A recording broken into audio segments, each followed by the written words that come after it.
was a kid, there was a place. A dark place. It was spectacular, spectacularly built and beautifully designed, and it felt very much like we were in a place that I knew. You know, it just felt like a place that I'd been before because it was such a clever recreation of Kubrick's set. Here's Johnny! I realized how much it actually affected me walking through these corridors. I got to create my own emotion to this house, you know, this own character, which I know so well from the previous film. And it was pretty cool. You're magic.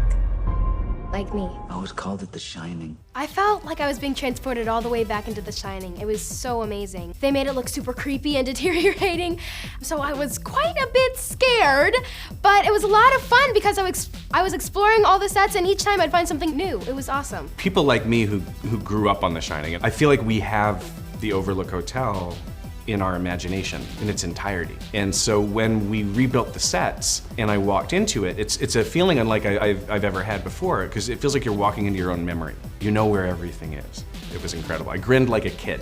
We all did. We felt like kids. He's just written a book called The Outsider. Now, if you only get through the first 15 pages, you kind of want to go, how would you film this? Because it's so horrendous. And yet that's what thrills me, and I think Mike could do that. The Stand.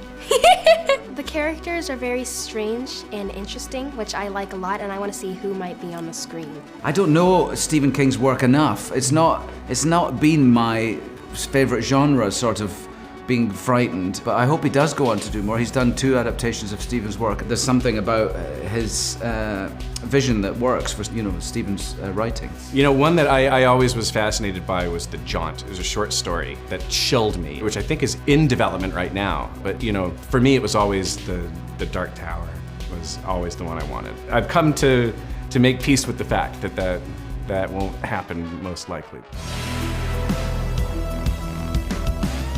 If you're like me and you're a fan of the Dark Tower, there are quite a few Dark Tower references. Not only, you know, keep your eyes on the backgrounds, on business names and things like that. There's an advertisement outside the movie theater for a stand-up comedy performance by a comedian who, if you're really a fan of the King universe, you may recognize as kind of a cousin to the True Knot and a creature that feeds on emotion in a very similar way. There's a lot. I can never help myself.